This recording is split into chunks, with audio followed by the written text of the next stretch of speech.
bonjour, bonjour à toutes et bonjour à tous.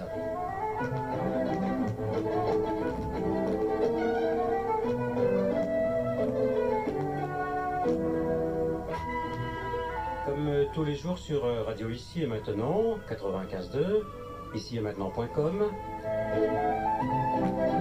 santé et spiritualité jusqu'à 19h.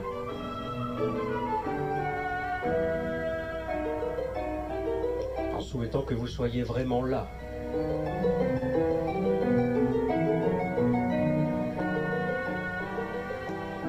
Et pour animer cette tranche horaire jusqu'à 19h avec moi, Laurence Simeneau.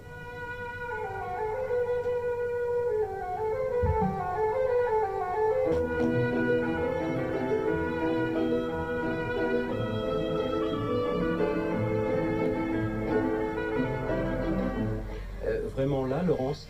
Oui, vraiment là, Laurence. Oui, bonjour Jean-Claude. Bonjour Laurence. Bonjour. On s'est rencontrés il y a quelques mois, Oui. simplement, Oui. dans le studio. Oui. Et le livre, ça y est, il est sorti. Ça y est, le livre est sorti, vraiment là, depuis avril 2005, là. Et donc c'est vraiment là, donner du sens à votre quotidien, en fait. Alors j'ai lu ce livre, Oui. normal, hein, quand on reçoit un invité ou une invitée, lire au moins le livre qui vient d'être écrit, qui représente 17 années de travail, d'expérience. Oui, de formation, d'expérience personnelle, d'intégration, de digestion, pour pouvoir redonner, transmettre après à toutes les personnes qui seraient intéressées par une démarche personnelle, pour être vraiment là, de trouver des outils concrets, pratiques. Et nous sommes véritablement dans le développement personnel. Oui, complètement. Encore une autre piste. Exactement, ça n'enlève rien à tout ce qui existe déjà, c'est simplement quelque chose en plus, avec beaucoup d'exercices concrets. J'ai eu envie vraiment cette fois-ci d'offrir des outils que chacun puisse utiliser dans son quotidien, tout au long d'une journée, donc que ce soit vraiment précis, aidant. J'ai le souvenir, quand vous êtes venu dans le studio, de ne même pas vous avoir serré la main. On a attaqué tout de suite, Ouais. sans avoir préparé quoi que ce soit, et je pense qu'on fait encore la même chose aujourd'hui. Oui, exactement. Quoique j'ai lu le livre. Mhm. L'éditeur, Jean-Claude Kosevich. alors je pense qu'il est important pour celles et ceux qui nous écoutent de bien donner l'orthographe. De Kosevich, oui, c'est G-A-W-S-E-W-I-T-C-H. Donner du sens à votre quotidien. Mhm. On ne donne pas de sens à notre quotidien. Non, en général, moi, ce que j'ai pu constater, même dans ma propre expérience, c'est de faire les choses de façon automatique, un petit peu comme si nous étions emportés par un tourbillon et que nous suivons des rails. Et l'idée, effectivement, c'est quand nous ne savons pas pourquoi nous faisons quelque chose, du coup, il y a une perte d'énergie, une perte de motivation, et le fait de donner du sens à ces actions, quelles qu'elles soient d'ailleurs, que ça puisse être d'ailleurs de manger, d'aller quelque part. Ça permet d'être plus ajusté, d'être plus dans une présence réelle et puis de pouvoir goûter en fait à ce moment-là. D'être au moment juste, à l'instant juste, Oui. avec les personnes justes, Oui. en ayant le caractère juste. Voilà, la justesse. La justesse. La justesse. Oui. Alors parlez-nous un peu de vous, Laurence. Oui. Moi, je suis quelqu'un qui a passé beaucoup d'années à regarder la vie sans vraiment y participer. Et puis, je me suis interrogée justement sur le sens de tout ça. Et au fur et à mesure, en ayant vécu beaucoup de souffrances personnelles, eh bien, j'ai été voir des personnes qui ont pu m'accompagner sur mon chemin de développement personnel. Et du coup, j'ai trouvé je me suis trouvée, en fait. Voilà. Et puis aujourd'hui, j'ai envie de transmettre et d'offrir ce que j'ai découvert en fait sur moi. Et que si j'ai découvert cela, je me dis que tout le monde peut découvrir cela aussi. Parce que vraiment, je ne suis pas différente des autres, vraiment. Oui, comme je me plais à le dire régulièrement, si vous l'avez fait, d'autres peuvent le faire. Oui, voilà, si je l'ai fait, vous pouvez le faire aussi. Oui, oui. Léonard de Vinci a dit « La vie bien employée est longue ». Oui, oui. La vôtre était courte alors? La mienne est courte et longue. Aujourd'hui, j'ai 47 ans. En fait, j'ai l'impression d'avoir en même temps 3 ans et en même temps 100 ans. Et ce que je constate, c'est qu'en utilisant tout ce qui est notamment noté dans le livre, les exercices, en pratiquant, en fait, c'est comme s'il y avait une cure pardon, de rajeunissement dans les cellules.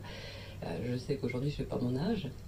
Et j'ai le sentiment, par expérience, que les personnes qui s'occupent d'elles, de leur intériorité, sont vraiment à la rencontre de soi, rajeunissent. Donc la vie paraît en fait plus longue aussi. Mais il faut, c'est pas le verbe approprié. Pourquoi ne prenons-nous pas le temps de prendre soin de nous? J'ai le sentiment que nous n'avons pas appris à faire ça à l'école. Il n'y a pas de cours de vie, pas de cours d'être. Et peut-être que c'est quelque chose qui effectivement manque pour savoir faire dans la vie, pour savoir être aussi, avec soi, avec les autres, dans le quotidien. Je me permets de revenir, ce n'est pas une question indiscrète sur votre vie passée, mais vous avez eu le sentiment que vous ne serviez pas à grand-chose? Complètement. J'avais l'impression de ne pas servir à grand-chose, j'avais l'impression de ne pas exister, j'avais l'impression d'être inintéressante, de passer inaperçue, d'être différente. Je crois que beaucoup de gens se reconnaîtront là-dedans. C'est horrible ça, hein? Oui. Avoir le sentiment de passer inaperçu. Voilà, d'être transparente, d'être vide en même temps. En même temps, je me sentais pleine de quelque chose, mais je ne savais pas de quoi. Et maintenant? Je me sens pleine de moi, je me sens pleine de créativité. En fait, ce que j'ai trouvé au fur et à mesure de toutes ces années, c'est ma propre créativité, en fait. Et c'est du coup, au fur et à mesure, ça devient comme un jaillissement. Et ce qui est là, de plus en plus, en fait, c'est l'envie de créer, l'envie de faire, l'envie d'agir. Et ça m'avait beaucoup manqué. Il faut être plusieurs. Pour... Mais il faut être deux. Et vous, et avec vous. moi, voilà. Hein? Exactement. Voilà. Et du coup, j'ai vraiment appris à me sentir riche à l'intérieur de ma vie intérieure, hein, justement, de ma rencontre avec moi. Quelles sont les formations que vous avez suivies, Laurence? Je me suis spécialisée notamment en programmation neurolinguistique, en hypnose ericksonienne, et je me suis formée à plein d'autres outils, aussi bien sur le corps physique, émotionnel, mental, spirituel. J'ai développé aussi en formation toute une capacité sur l'intuition. Je me suis formée donc à l'analyse transactionnelle, à la Gestalt, au Rebirth, donc à plein d'outils et notamment à la communication parce que je m'étais rendu compte que j'avais bien envie de parler effectivement quand même, mais je ne savais pas comment. Et grâce notamment à la PNL, j'ai appris à clarifier ma pensée, à être plus structurée. Parce que je vous disais que je m'intéressais à l'intuition, ce qui peut paraître un peu évaporé et puis un peu parti, comme ça, pas forcément avoir les pieds sur terre. Et moi, ce que j'ai envie dans ma vie, c'est d'avoir les pieds sur terre et en même temps un accès vers les sphères plus éthérées, plus invisibles en fait. C'est un peu comme de ramener la spiritualité dans le quotidien, dans le concret, pour être vraiment là, dans le cœur. Vous me donnez une merveilleuse occasion de vous poser la question pour vous, Laurence Simenaud. Qu'est-ce que la spiritualité?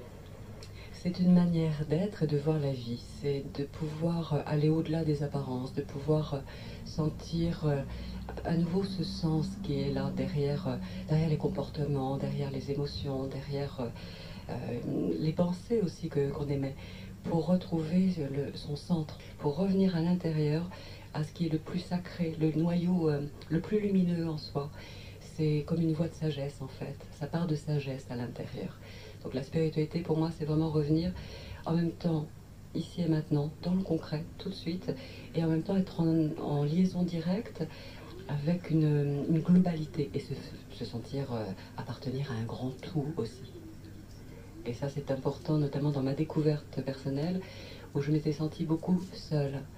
Et aujourd'hui j'ai vraiment le sentiment d'appartenir à un ensemble très vaste, que ce soit l'environnement dans lequel je m'inscris, mais aussi sur la Terre en tant qu'être humain, citoyenne du monde, mais en même temps au niveau du cosmos. Donc c'est comme s'il y avait des cercles concentriques qui s'ouvrent au fur et à mesure. Et de ramener toute cette dimension large, ici et maintenant, tout de suite, dans le concret. C'est-à-dire qu'au moment où je vous parle, en même temps j'ai la sensation de mon corps dans toutes ses cellules, de ma posture, de ma respiration, de ma gestuelle, parce que je sais que je parle avec les gestes quand je parle. En même temps, conscience de ce qui est à l'extérieur, vous qui êtes là-bas en face de moi, conscience aussi d'être sur la terre et qu'elle respire. Enfin, c'est cette conscience-là, pour moi, la spiritualité aussi, c'est être dans la conscience. Je retiens là ce que vous venez de dire en parlant. Nous sommes séparés par une vitre. Vous venez de dire, vous êtes là-bas. Non, je suis ici. Vous êtes ici. Maintenant avec vous. Oui. Pourquoi nous avons tant de difficultés à exprimer nos ressentis clairement? Moi, je constate qu'il y a beaucoup de pudeur à dire. Et là aussi, comme je disais tout à l'heure, c'est que nous n'avons pas appris à l'école qu'il était important et puis naturel de se dire dans son ressenti, dans ses émotions, dans ce qu'elle a à l'intérieur. C'est comme si ça avait été un peu banni. Le mot qui me vient, c'est banni, exclu. Tabou? Oui, en quelque sorte. Peut-être simplement parce que les personnes en face qui recevraient notre parole ne savent pas forcément quoi en faire aussi. Un exemple simple, nous entendons tous les jours, et une fois de plus, c'est pas un jugement. Nous entendons beaucoup de personnes proches de nous, ou moins proches, qui disent « je vais mal, je me sens mal ». On pourrait dire « je ne suis pas bien ». Oui. Mais ne soyons pas trop dans la sémantique. Il est possible d'exprimer autrement que par « je me sens mal ». Oui, ça peut être de préciser le sentiment exact, la sensation exacte, de revenir au concret en fait. Une grande clé, pour moi, c'est de revenir au concret. Comment la personne se sent mal? Est-ce que c'est parce qu'elle a une sensation, une tension dans le corps? Est-ce que c'est parce qu'il y a une pensée qui est là dans la tête? Et qu'est-ce qui a déclenché cela? Revenir aux faits en fait, justement. Et il me semble, par expérience aussi, que plus nous revenons aux faits, plus la sémantique, la linguistique devient plus claire. Nous parlons plus clairement. D'où l'importance de la PNL, que l'on connaît mal encore en France malgré Oui, tout. Tout à fait. Puis parfois, elle n'a pas forcément bonne presse non plus. En revanche, je trouve que c'est vraiment un outil qui est très cerveau gauche. Si cerveau gauche, c'est tout ce qui est analyse, structure. Ça permet vraiment de mettre les mots au bon endroit et au bon moment aussi. Et de clarifier le message. Parce qu'effectivement, si je vous dis je me sens bien, ça ne veut rien dire non plus. Je me sens heureuse, ça ne veut rien dire. En revanche, si j'explique ce qui se passe concrètement, si je donne des faits, à ce moment-là, déjà, vous allez avoir des images dans votre tête. Vous allez pouvoir donner du sens à ce que je dis, et pas interpréter. Parce que souvent, ce qui se passe aussi, c'est que dans les communications, nous interprétons, en fait. C'est-à-dire, si vous me dites « je me sens mal », eh bien moi, comme je ne sais pas de quoi vous vous sentez mal et comment vous vous sentez mal, ni pourquoi, eh bien je vais dire « ok, je vous comprends », mais non, je vais simplement interpréter, donner du sens en fonction de mon modèle du monde, de ma vision des choses à moi. Mais nous avons chacun notre modèle, oui, notre façon de vivre, notre monde à nous. Oui, chacun son modèle du monde, sa manière d'être, de voir les choses, chacun son point de vue. Au même titre que là, moi je suis en train d'être ici dans cette pièce et je vois certaines choses, et les auditeurs voient autre chose. Vous, Jean-Claude, vous êtes en face de moi, vous voyez autre chose aussi. Et ça serait idiot de commencer à se dire, mais non, c'est pas vrai, moi je vois autre chose. Chacun voit les choses de son point de vue. Laurence Simenon, vous écrivez que dire « je me sens mal » n'apporte aucune solution et n'aide surtout pas à trouver la solution. Exactement. Et souvent, moi, ce que je constate, et je pense que les auditeurs vont être d'accord avec ça aussi, c'est que nous passons souvent beaucoup de temps à nous raconter, à nous dire à l'autre, mais sans forcément vouloir non plus trouver une solution. Et l'idée, en fait, à mon sens, quand nous exprimons quelque chose, c'est de sortir de l'ornière, de sortir de ce qui nous encombre, de ce qui nous tire en arrière et qui nous empêche d'atteindre, je sais pas, nos rêves, par exemple.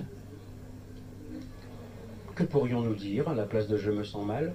Je suis intimidée, oui, voilà. Donc préciser. Et là aussi, ce que je constate, c'est qu'il y a un manque de vocabulaire qui existe par rapport aux émotions. Quels sont les mots, à part je vais bien, je vais mal, effectivement, qui sont très globaux. Il y a un manque de vocabulaire.